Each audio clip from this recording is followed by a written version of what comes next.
Hello, everybody. Welcome. Thank you so much for joining me.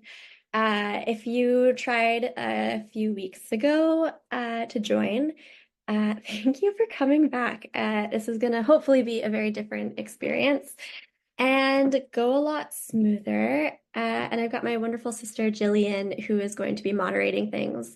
So if for any reason you need help with anything or see something that's funny, um, please just send her a direct message and she'll help you out. We are going to jump right into things. So this presentation, this webinar is about the homeopathic essentials for a healthy summer. We are going to cover so much in this. I'm hoping it'll be around an hour. That's what I've planned for.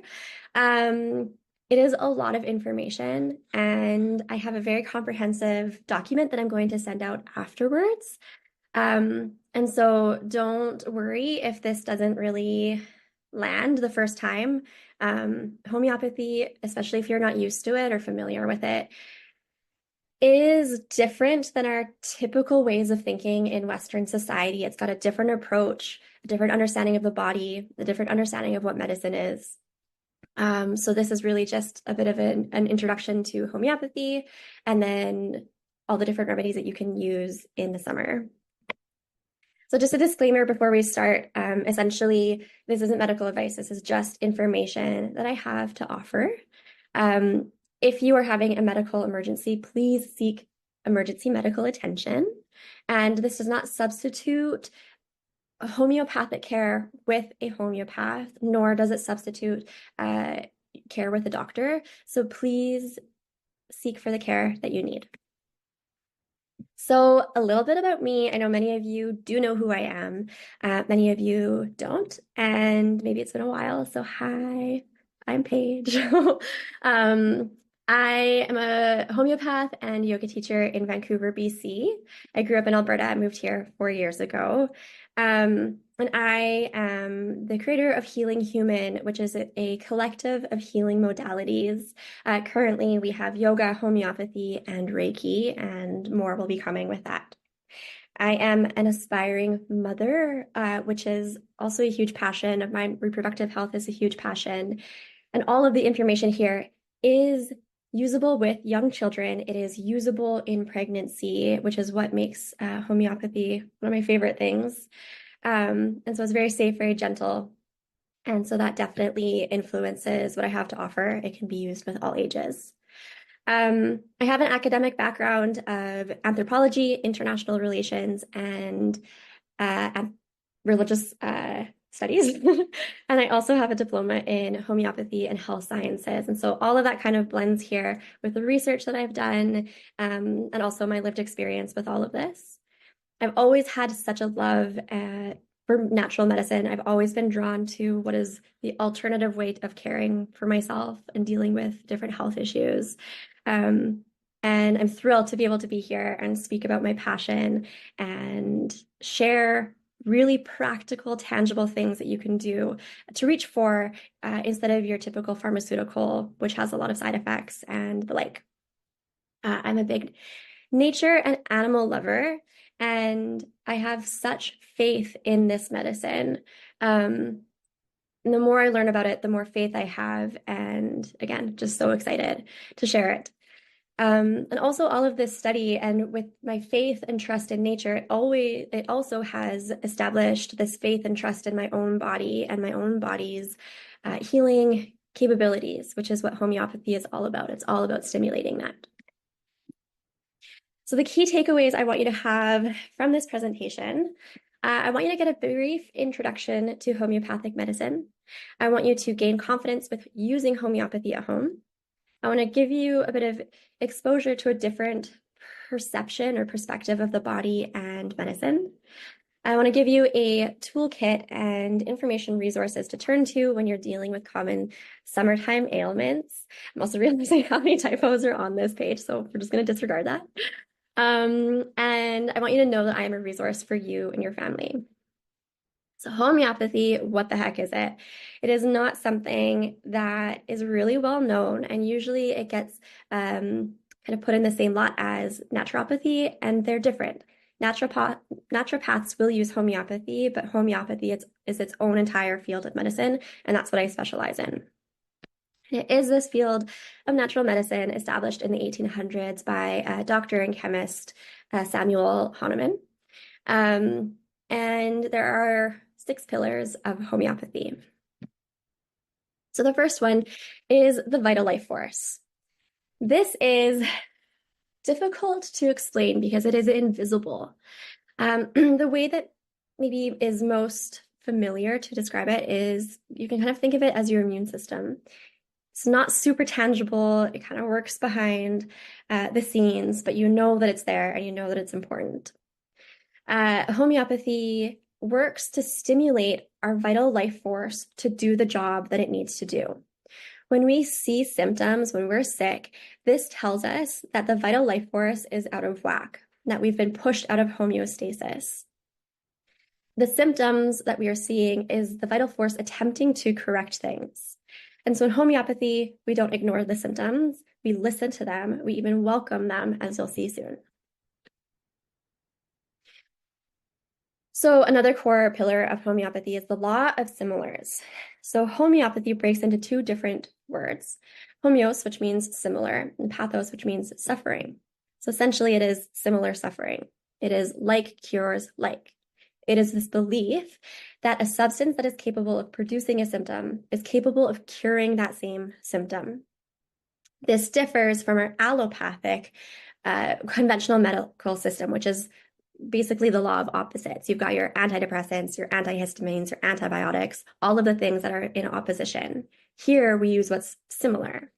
So some examples that I can give you, and again, you'll see this as we dive into the remedies, but we have this remedy called allium cepa. It's made from onion, and it is great for colds that give you a similar kind of symptom picture as when you're cutting onions. So it's the burning eyes, it's the runny nose, it's the tears. And so we know that by matching the symptoms with what that essence can, or that object, that material can produce, they're going to kind of eliminate each other. Another one is the lachesis. It's a remedy made from snake venom. So if you get bit by a snake, it's going to create all sort of blood issues.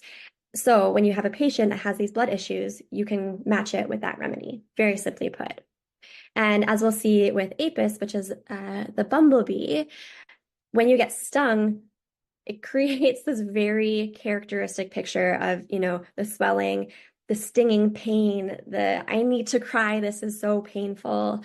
And the remedy that cures that is also bumblebee. Another big aspect of homeopathy is individualization. We look at every single person as their unique individual. So if you, run into stinging nettle, if you have that rash erupt on your skin, that might be different from person to person. Even just think about, all the different colds that you've had in your life. Each cold has a different symptom picture. And we really pay attention to that. It isn't just, here's your cold medicine and hope you feel better. It's, what are you feeling with this specific scenario? So not only each individual is treated independently or individually, but also the unique symptom picture that is happening at the moment. Oops. So we also have the totality of symptoms. So again, we're looking at all of the symptoms that are happening. We're looking at what's happening physically, mentally, emotionally, maybe even spiritually. And again, as we get into the remedies, you'll see what I'm talking about, of just like how specific and how much we take into account when you're considering a remedy. We are also looking to give just the absolute minimum dose required to make that change or to stimulate that vital force to do its job of healing. So it's not, we're going to take this a bunch of time of days for 2 weeks straight. We're going to take just as much as we need. And when we start feeling better, we don't take any more. Now, this here is really, really, really what makes homeopathy very specific in its preparation of the remedies. Homeopathic remedies are highly diluted, and they go through a process of potentization by succussion. Succussion is the process of vigorously shaking something while striking it on a hard surface. By doing these two things, I don't know if you can hear my cat. By doing these two things, we can really harness and stimulate the healing abilities of the substance. When you hear that there is dilution, you can think of, well, how does that really work? But if you think of our body, and again, that vital life force, that kind of ethereal immune system, it is just this essence. So what homeopathy is really harnessing is that essence. So that ethereal essence of the remedy is speaking to that ethereal essence of the vital life force. And so it's also known as, it can also be considered as energy medicine. This dilution is also what makes it really great for children, infants during pregnancy, and for individuals that simply just find themselves really sensitive to other substances or treatments. So in short, in summary, homeopathy takes a holistic approach to each and every individual and individual situation in order to best support the body's healing mechanisms within their own unique experience and symptom expression. Okay, so now homeopathy, how the heck do you use it? Truthfully, homeopathy works best with a homeopath, but it works second best with trial and error at home. I've got the quotes around error because another reason why homeopathy is great is that when it works, it works. If you have the right remedy, it works. If you have the wrong remedy, the worst that's going to happen is that it's just not going to work. This is why people think that homeopathy doesn't work. Because if you go to your pharmacy, your grocery store, and you pick up a homeopathic bottle that says headaches, and you take it and it doesn't do anything, it's because it hasn't been particularly chosen to your unique symptom of expressions or expression of symptoms. And so that's why it's important to have a homeopath because it's a lot of training to know this complex methodology that is homeopathy. Homeopathic remedies. So what are they? They are made from plant, mineral, animal, and insect substances. There are other things that it's made from, but we're not going to be covering any of that in this presentation. Again, they are highly diluted forms of these substances, and they come in a wide variety of different forms. So you can get them in pellets, liquids, creams. It actually really surprises me just how many different forms it can take. And then if you see those numbers that I have on the screen there, so the 6X, 9X, 12X, 30C, 200C, 1M, 10M, these are all different potencies of the remedy. Essentially what that means is that they are different dilutions. When we are working with acute situations, which is what we are doing tonight, of like the bee stings or like the rashes, the sunburn, whatever it may be, the 30C is a really sweet spot to be. You can use remedies in a bunch of different ways. You can use them topically in lotion, ointment, or cream. You can place a drop of a tincture in water. You can place pellets in water to dissolve. And if you are using the tincture or the pellets in water, you can soak the body part in it. You can rinse or wash the body part with it, or you can take a clean cloth, dip it in the solution, and then apply. You can also use homeopathy orally. So you can take a dry pellet under the tongue. You can put a drop of liquid tincture under the tongue. For young children and infants, you can put the pellet in their mouth, or you can put the pellet in a bottle or a cup with about half a cup of water and let them sip on that. And again, I love this so much, is that it can go through the milk in breastfeeding. So instead of taking or giving it directly to your infant, if you are a breastfeeding parent, you take it and your baby will get that. So here is just a little bit of a chart. And again, this is in the document that I will send to you afterwards. This is just kind of like the rule of thumb, the general way that you can take remedies in this acute situation. So first, you take the indicated remedy in the 30C potency, unless it's otherwise specified, which in some cases it is in the document. And you're going to take that pellet or that drop every 20 to 30 minutes for 2 to 3 hours. So maybe 5-ish doses, something like that. And if it works, you'll know that it works. If it works, you're going to decrease the frequency that you take it. And you might find that you only need maybe even 1 or 2 doses and your symptoms will be gone. If it was a really big ideal, like maybe a car accident or a really aggressive beast on you, something that like give you a big shock, maybe you take it once a day for the following days after you kind of do that step 1 of every 20 to 30 minutes.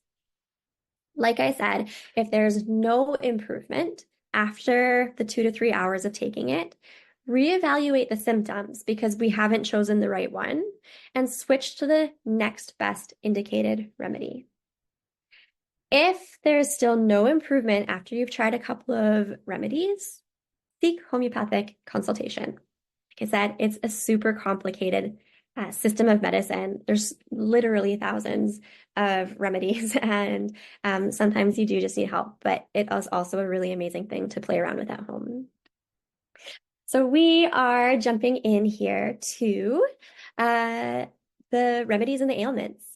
So we're going to start here with bumps, bruises, and injuries. So this covers everything from strains, sprains, bumps, bruises, black eyes, shock, fright, even concussions, overexertion, pain, and broken bones.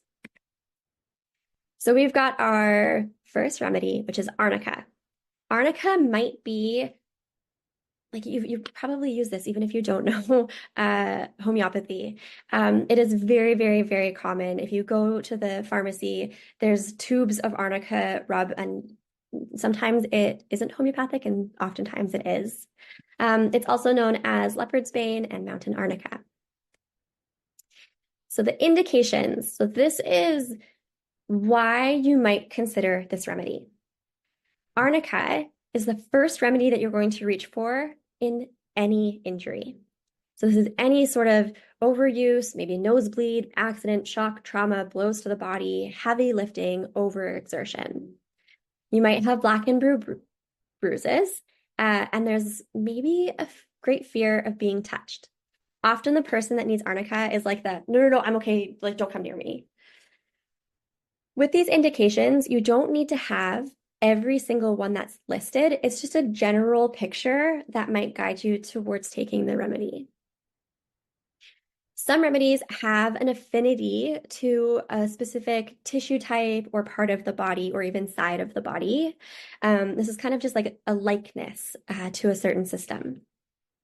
In this case with arnica, it's muscle.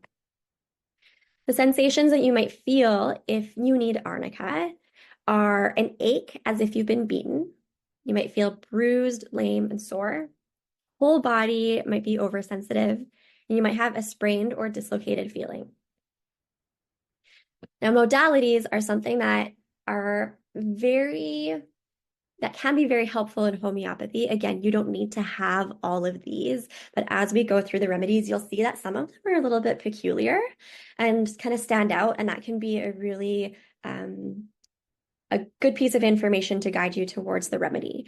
So in arnica, you're probably going to feel better if you move the part. You're probably going to feel worse if you touch it or put pressure on it, or even if you're resting, or even if you put ice on it. You can take this orally, and you can also use it topically, or maybe you use it in both. Our next remedy is Rus toxicodendron, also known as Rus tox. This is poison ivy. So the indications for this are ailments from spraining or straining a single part, overlifting, especially if you reach up high, overexertion, especially from things like hiking or long walking. And this one is really, really good for lower back that specifically comes from gardening or doing yard work. You might feel restless and can't really stay in one position. And this rust tox is known as the rusty gait remedy. And I'll explain more about that in a moment. This remedy has an affinity with muscle, fibrous tissue, and the right side of the body. So if you go for a long hike and then you find that the right side of your body is actually just kind of peculiarly sore, this might be a good remedy to reach for. The sensations are more of a stiffness than a soreness. You might have pain, especially in the lower back, and you might feel as if you have a strain or as if the bone were scraped by a knife. Again, super specific. This is something that I love about homeopathy, is that there's some kind of like strange symptoms that you might experience that are very validated in this system of medicine. And you might feel as if the muscles and the tendons were torn off. So this is where the rusty gait of analogy or name comes from. You're likely going to feel worse with initial movement, and you're going to feel better with continued movement, and you're going to feel that stiffness. So stiffness is the key indicating sensation that is worse initially with movement, but the more you move, you kind of get the gate kind of oiled up and you can open and close it as much as you need. For this, you can take orally in the 30C potency. Bryonia alba, also known as wild hops, white bryonia, or devil's turnip, is our next remedy. The indications for this. So here we have a mind symptom. We have irritability. So if you have irritability with the bruising and aching, you have to stay completely sore because of the achiness or the pain, the discomfort. And then there might be a redness of the joints, swelling and stiffness. And even the thought of moving is unbearable. So this is the remedy. Also, just a little extra information here. If you have a cold where you can't even move your eyes without it making it worse, bryonia is your remedy. So the don't move remedy. There's going to be severe, sharp, and excruciating pain, some achiness, and some stiffness. Probably better with rest and lying on the painful side, worse with any kind of motion, even thinking about motion. And if you have a child that needs this remedy, they're going to be worse from being carried or raised up, and likely worse with touch. For this, 30C orally.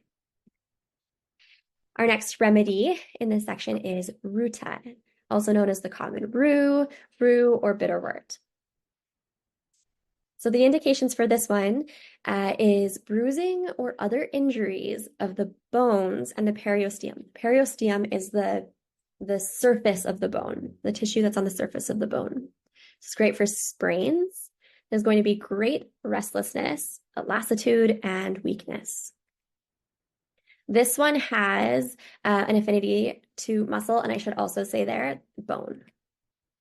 So again, aching muscles, bones, bruised, bones as if bruised. So those are the sensations that you're going to look for here. This is a great remedy for someone who plays soccer and has that soreness of the shins. Maybe you didn't use the shin pads, whatever they're called, and you might need this remedy after that. This one might be better with movement, worse laying down, rest, or cold. To take this one, it's 30C, but you want to wait for any initial swelling to go down. If rust tox and bryonia aren't effective, you can give this one a try.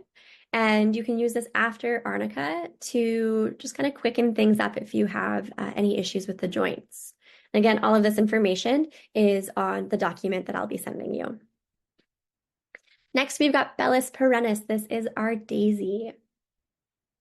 This is the first remedy to think of for injuries to deeper tissues. This is internal injuries. Maybe it's a little bit more of a nerve kind of thing with soreness rather than a shooting pain, and sprains with great soreness. When I was learning about this remedy, I was taught that it is the remedy to take after a C-section. So again, C-section, deep injury, that kind of thing. This one has an affinity with muscle. Sensations are soreness, bruised pain, but deeper than arnica, and a sore nerve pain. Might be better with cold, and then worse with warm bathing, or very specifically, cold drinks. Again, probably go to your doctor and you say, hey, I had a C-section and I can't drink cold water. They're probably not going to think too much about that, but a homeopath will. So you can take this one orally as well. Next, we have aconite. This is wolfsbane, leopard's bane, monk's hood, blue rocket. It's got a bunch of different names, and you might know this one as being toxic. So if you go into your local herbalist office, they're likely not going to be able to give you aconite because it is toxic. But in the homeopathic form, again, the benefit, the perks of the dilution is that it eliminates the toxicity and it allows us to harness the medicinal aspects of the remedy. This is a remedy that I just keep on me at all times, anywhere I go, because it is the first remedy to take when you have any sort of shock or fright. So this can be an accident. It can be, again, big shocks with the insect stings or whatever it might be, animal bites. Even if you see an accident happen, even if someone just really spooks you, any sort of fright or shock, this is a great one to take. After that original fright, you'll often have a lot of fear, nervousness, or anxiety and be quite restless. The pains that you'll feel here, so let's just say, it is that kind of bigger thing, it's a bigger accident, and the pain is intolerable, you'd reach for aconite rather than arnica because arnica is that more sore, bruised pain. With aconite, you might be worse lying on the painful side. And this is an oral dose that you can take at 30 C potency.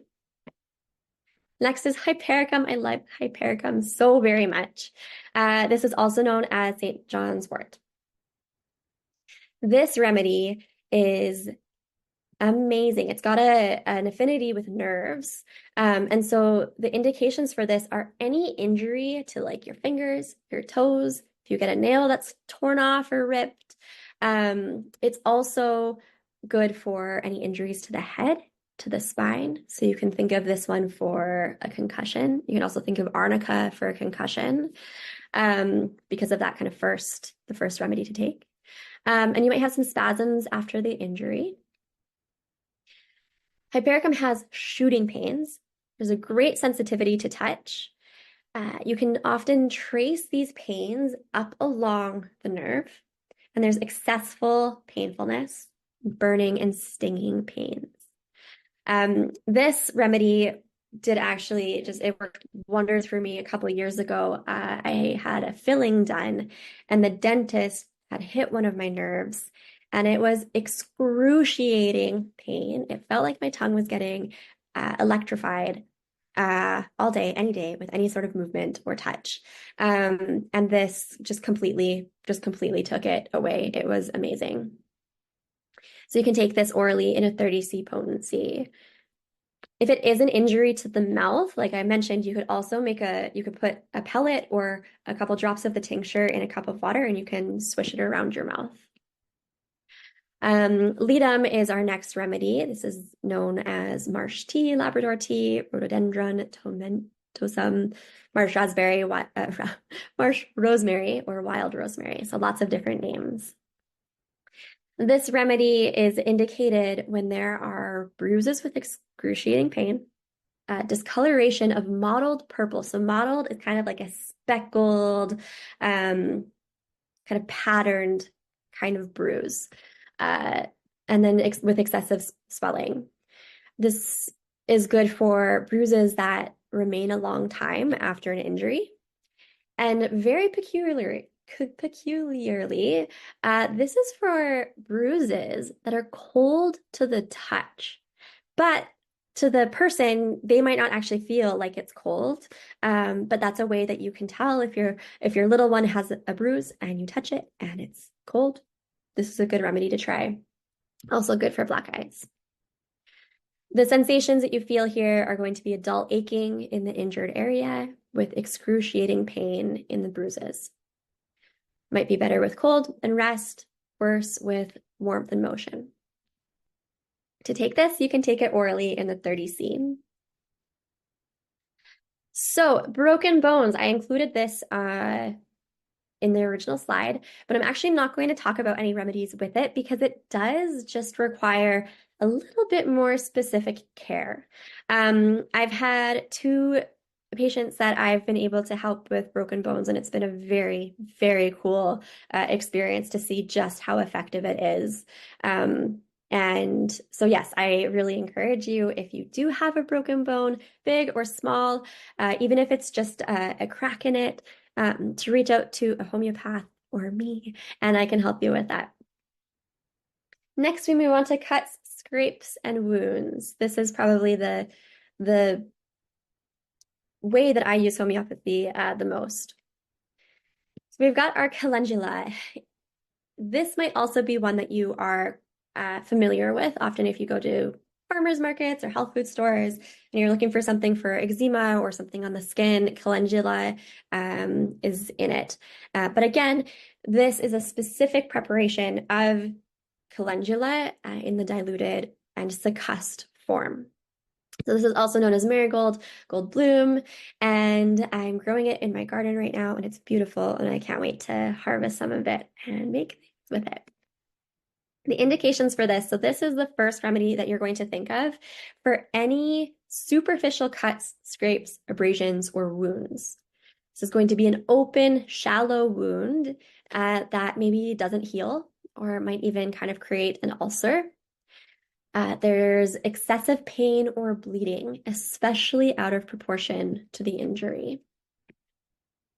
The action of this one is that it promotes skin granulation, which is the actual physiological process of your skin cells rebuilding to repair your wound. So this promotes that, encourages it.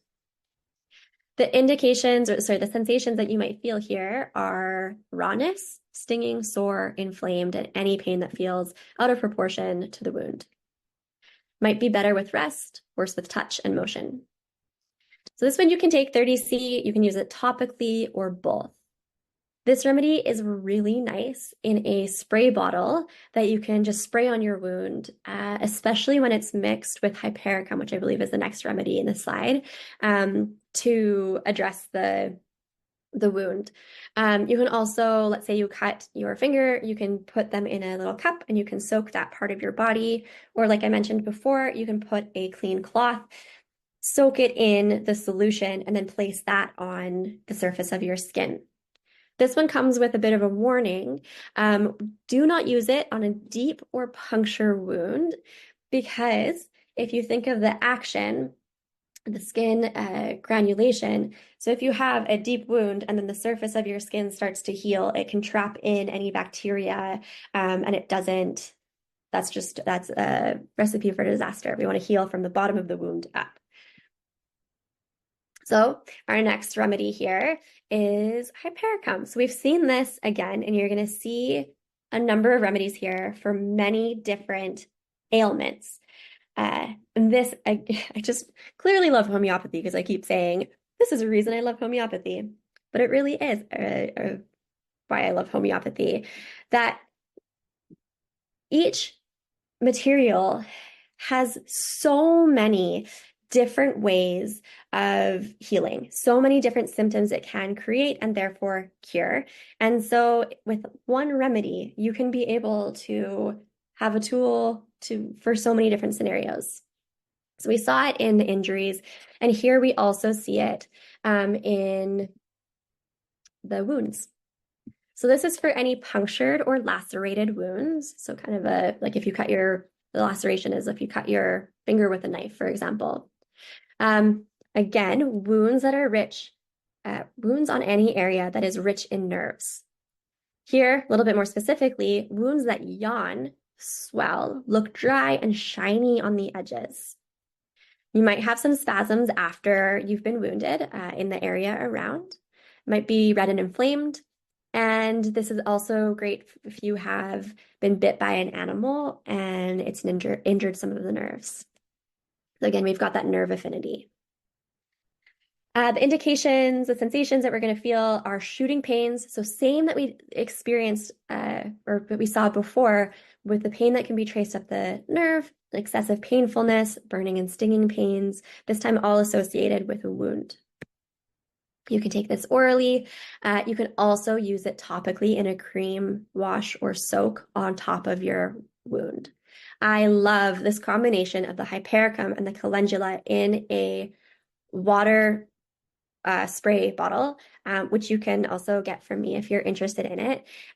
Because it's just, if I get a cut, if I get a sunburn, as you'll see, I just spray that on and I'm good to go. Our next remedy is ledum. So we saw this one already. This is the wild rosemary. This is the first remedy to consider after a puncture wound.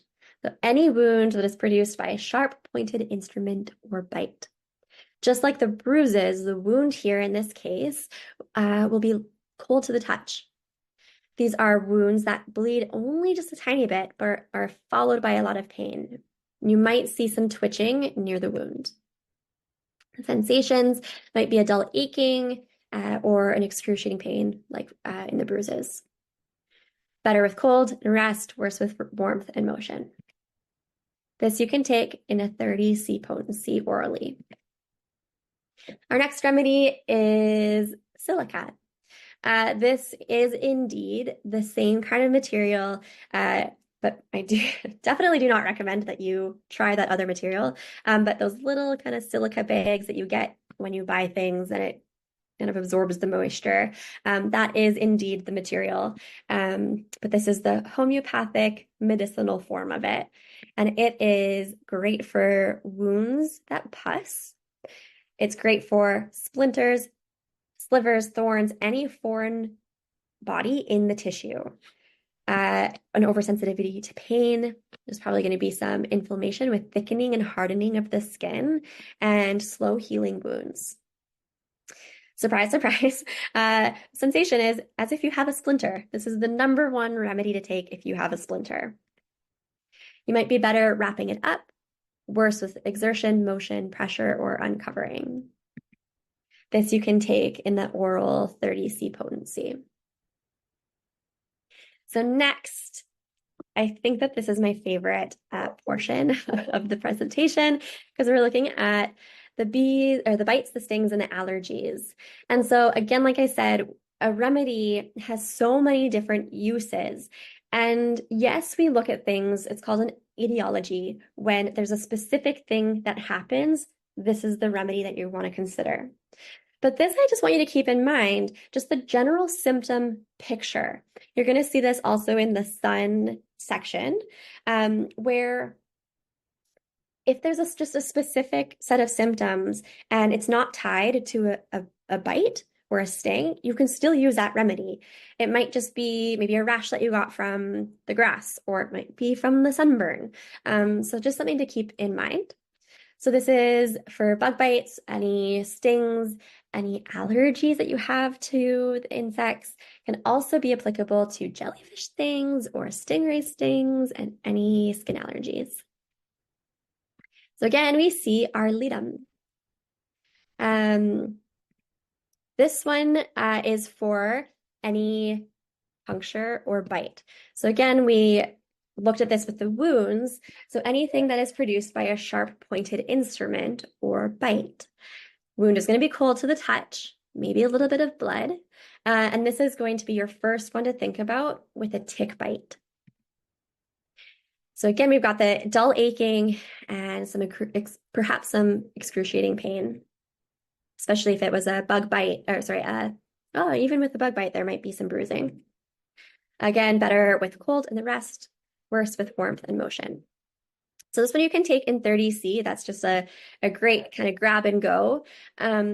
Specifically, if you have a tick on you. There's a specific way that you can take it, and it's a 200C potency. So it's one step up from the 30C. And again, this information is in the document that I'll give you. Okay, so our next remedy is Apis mellifica, and this is made from the honeybee. Now, when I first started learning about homeopathy, I really struggled with animal and insect remedies because, like I said at the beginning of the presentation, I love animals. I do so much in my life to eliminate harm. If there's a bee in here right now, or even a fly or a mosquito, I would lovingly take it outside. And so I say this because I know that there are some vegans that are watching this, and I myself am vegan, and this is something that I really pay attention to when I am consuming things. Um, and so I just encourage you to be reminded of the dilution. Um, it is one honeybee that is going to create medicine for so many people. It is not something that is continuously perpetuating the cycles of harm like the dairy industry. It is something that is really so one-off. I had messaged my favorite homeopathic pharmacy about a remedy that's made from squid ink to learn about how that was obtained. Was the squid harmed in it or even killed in it? And I loved their response because they were like, we got the sample like 40 years ago, and they still to this day use what they've obtained 40 years ago. So I just want to share that information because I think that it is important. So this one is made from the honeybee. And this is indicated for bee stings, bug bites, literally anything that creates the red rosy hue, that angry inflamed reaction. There might be a swelling or a puffing up of the area. The area might be warm to the touch, probably an extreme sensitiveness to the touch. And it's probably going to be can't help but cry, lots of whining around it. The sensations are warm, that stinging, burning soreness, as if bruised or pounded. It's an intense pain, lots of constriction or a tightness, a stiff sensation, which can be localized, like exactly where that situation happened, or it might be that more anaphylactic situation. It's often better with cold or cold applications, and worse, slight touch, heat, and pressure. You can take this remedy orally, 30C, and if you are allergic to bees and get stung, take the remedy on the way to the hospital. Again, a reminder, seek medical attention as you need it. This one, interestingly, can be used prophylactically. So you can kind of take it in advance if you are allergic to bees, so that if you know that you're going to be outdoors, or you know that there's a beehive in your neighborhood, and you have a lot of like fear and concern around that, rightfully so. This is something that homeopathy can support your body to be a little bit more prepared should you get stung. So I encourage you to reach out to a homeopath if that is something that you're interested in. Our next one is Urtica urens, which is stinging nettle. I love this one. I love how medicinal this one is, not only in the homeopathic form, but also in tea. And I'll share it at the end, one of my favorite creams to use is made from this one too. So this one is indicated. And for a moment, I just want you to maybe think about if you've ever been stung by a nettle, or run into a bush, and what your skin might do. Just a little bit of that reminder, kind of putting the pieces together of like cures like. So the symptoms that nettle can create, it can also cure. So nettle can be indicated for itchiness, itching blotches, itching bites and stings, hives that have a burning heat, and formication. Formication is that creepy, crawly, like ants on your skin sensation. You might get blisters. There might be a white central spot with a red circle around it, again, nettle rash. And there might be a reddening of the skin with burning and stinging. The sensations, violent itching. So that is going to be the violent itching, the stinging, the burning, the formication. Those are what are going to lead you to prescribing or taking this remedy. Possibly worse with touch and cold. You can take this orally and use it topically or both. So our next one, we have another insect remedy. We have cantharis, which is Spanish fly. This is indicated for red, inflamed skin, acute inflammation, violent inflammation. So a quick response that's kind of aggressive. And there's probably going to be blistering, which is painful. And that blister might fill with yellow or white fluid. And so, as you'll see shortly, this remedy is also a great remedy for burns. Specifically, if you burn yourself and you get that blister that is super painful, this is going to be, it's just, just to try and kind of make that symptom picture in your head. That's what you might get once you've been bit by something or walked in the grass and had a bit of a reaction from it. Sensations are burning, a raw burning soreness, might be have some itching, painful blisters, and specifically burning when touching it.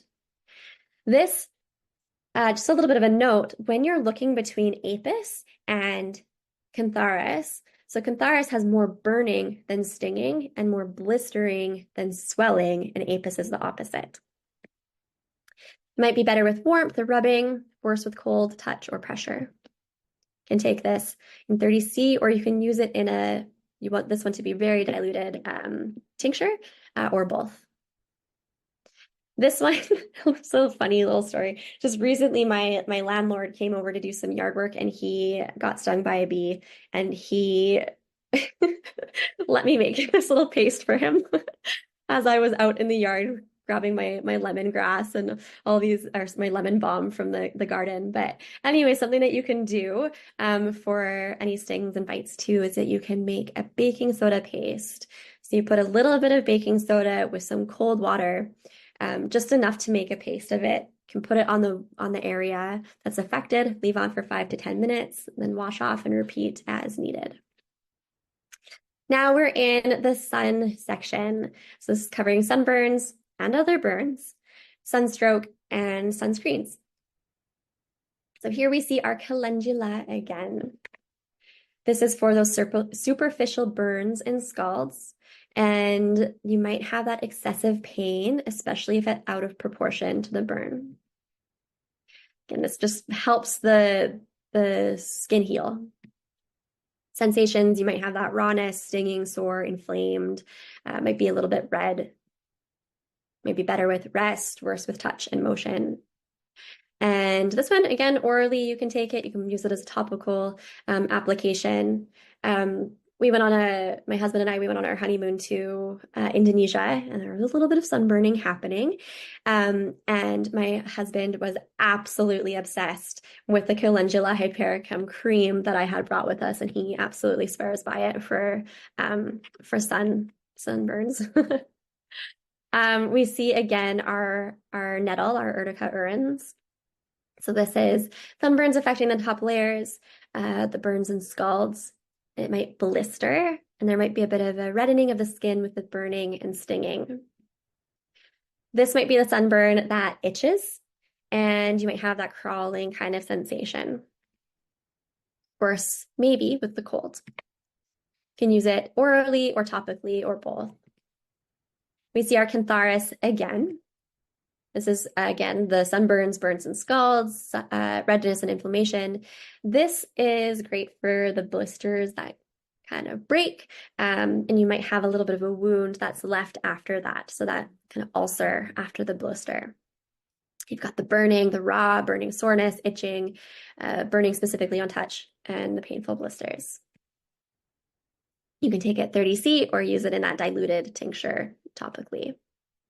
So for the sun, we also see aconite again. We have any GI gastrointestinal complaints from very hot weather.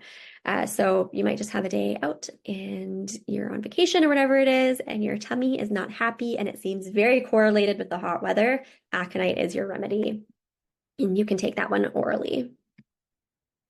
We've got belladonna, and this one I just would love to point out. So if we look at the plant family, I don't know how to say that, but if we look at the beginning, the SOL, it just homeopathy is a very poetic field of medicine, and there's lots of little synchronicities like this. And I just can't help but point that out because soul, sun, remedy for sunburn. Yeah.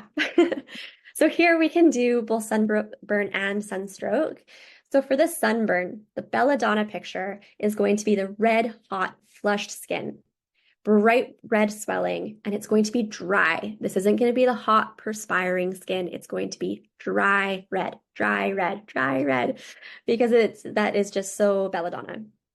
It might have a smooth swelling, maybe a little bit of shininess to it, some sensitivity, and it might be that sunburn that radiates heat. It can also be used for sunstroke. Sunstroke with a sudden onset. You might have icy cold feet.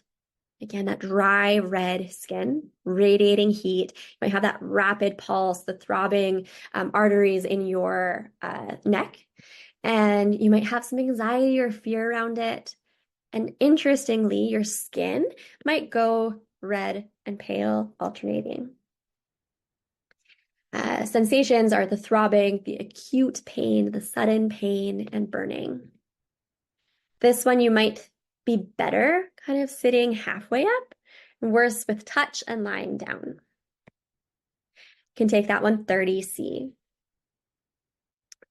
This remedy is also great for fevers that take that same kind of thing. So if you're a little one, or if you have a fever that has that dry red skin, this is a great one to go for, that sudden onset of a fever. But I will do another presentation like this in the fall with some cold and flu symptoms and remedies. Okay, so now we come to an animal remedy made from snake venom from the bushmaster snake. So this is lachesis. This one is great for sunstroke, sun headaches, very specifically headaches that you get from the sun. Headaches that come with the fatigue. You might have the hot flushes or hot flashes with hot perspiration. So this one is going to be perspiring. You might have weakness and weariness from hot weather, headache with vertigo, nausea, weakness of the limbs and the mind. You might feel dizzy. You might have a headache that presses outward, like your head is going to explode. You might have this throbbing headache. This one is worse after sleep and worse in the sun's rays. This one you can take orally in the 30C potency. Our next one is Carbo Vegetalis, which is charcoal made from vegetable. This one, I believe, is also referred to as the corpse remedy, which I was taught when I was learning about how to use homeopathy with your plants. And if you have a plant that is like really dead, you're not really sure if it's coming back from life, you can give it this remedy. So again, just a little bit of a very extreme and kind of weird scenario that might help you remember of when to take this remedy. It's going to be for somebody that has these ailments from getting overheated or dehydrated, and it's going to be this complete depletion, exhaustion, weakened vitality, might be this sudden attack of weakness, a state of collapse, a lack of reaction, fainting, hot heat. This person wants to be fanned all the time. And again, I say, if it's a medical emergency, please seek that emergency care that you need. The sensations are the person might be cold and want to be fanned. Better by being fanned. So this is definitely the remedy. If you are hot and just need to be fanned, so exhausted, this is a great remedy to reach for. You can take this orally 30C. Okay, so now I just want to share a little bit about sunscreen. This is taken from the EWG, the Environmental Working Group, and it just talks about sunscreen ingredients. In short, The ingredients that you should look for are zinc oxide and titanium dioxide. And there are a bunch there for you to read that are ones to avoid. So I find it much easier to look for the ones because it's these two mineral sunscreens that you're looking for. This is something that I am very passionate about, and I have been. My sister has always laughed at me for showing up at the beach just completely white because I don't have the chemical sunscreens that include all the other ingredients. But luckily, they've gotten a lot better over the years, and I show up a little bit less covered in zinc sunscreen, obviously. But this is something that I have a link to that I will share in the document, and it's really worth a read because the sun, yes, we absolutely need to protect ourselves from it, but we also need to be really mindful of what we put on ourselves, what we put on our babies, our children, our families. And very interestingly, in the report, it talks about how some of these ingredients are even found in breast milk. So really, really worth, if this is not something that you're familiar with, it's really worth looking into. This is the last section and it's very short. Just some remedies for traveling. We see again our aconite. This is the remedy to take for fear of flying on airplanes. This remedy has totally changed my relationship with flying. I used to have to take aconite, Ativan because I just was so anxious, and now I take aconite, and I sometimes don't even need to take it because it's just totally reframed fear in my body in terms of flying.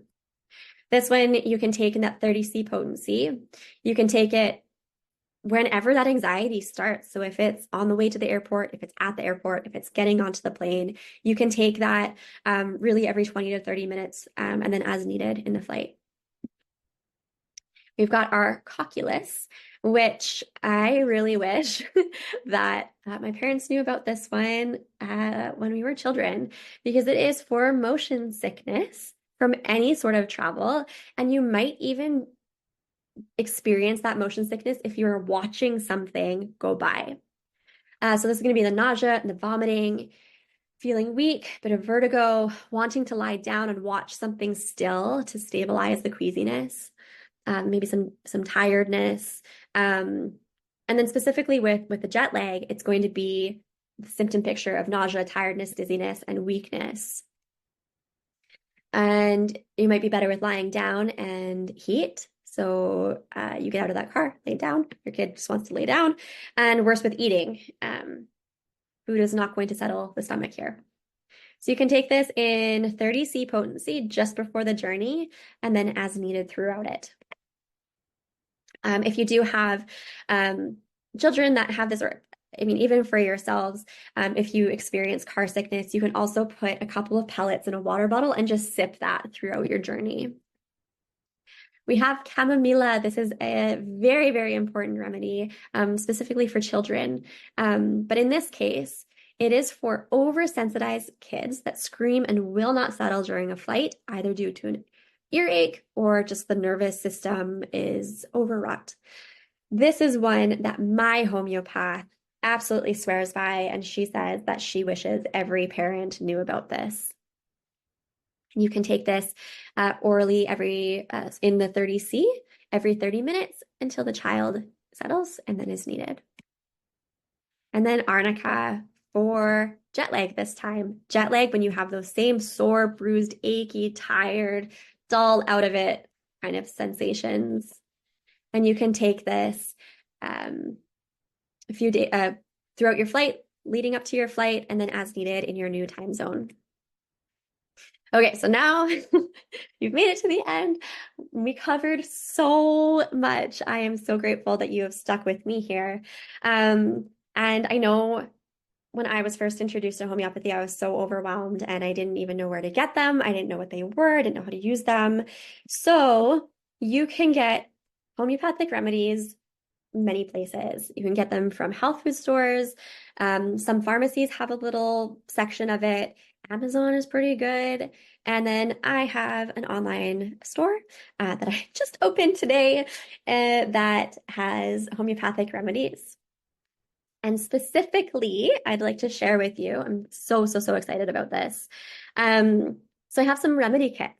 So first of all, you can get a top 10 remedy kit. So as you saw, there are many remedies in this presentation that are on repeat. You can use them for the bumps, you can use them for the cuts, the everything. And so the top remedy kit has the top 10 most common remedies, and comes in a handmade linen bag specific to hold your remedies, which is actually handmade by my sister. And then we've got a top 8 for the vegan remedies. So that is the remedies that, or it just doesn't have lachesis and cantharis. Also in the linen bag. And then I've got a mix and match remedy kit. So you can choose any 5 that really stood out to you or that you feel like you want to have on hand in case something happens, which also comes in the remedy kit or in the little bag. I also want to offer some homeopathic consultation. So, like I said, this is a really complex field of medicine and it's taken a lot of training, and I have a whole life ahead of me continuing to learn about this. And so it works really great at home. I encourage you to explore with it. If you have any questions, please reach out. If you do have more of an acute situation and you want support for it, I'm offering $10 off of the acute appointment cost for July and August, and then also a $50 off of the initial consultation if you want to look at more of an acute, holistic, like top to bottom, inside out approach to your health, which also includes some nutritional support, healthy lifestyle guidance. If you need any support with health advocacy, all things that I'm super passionate about and I can offer. Thank you so much for being part of this. Yeah, I'm so excited. I'm so excited. And I see that so many of you stayed with me this whole time. So if you have any questions, you can go ahead, take yourself off mute or put a note in the chat box. Yeah, send me an email, whatever you need. Thanks so much. Thanks so much.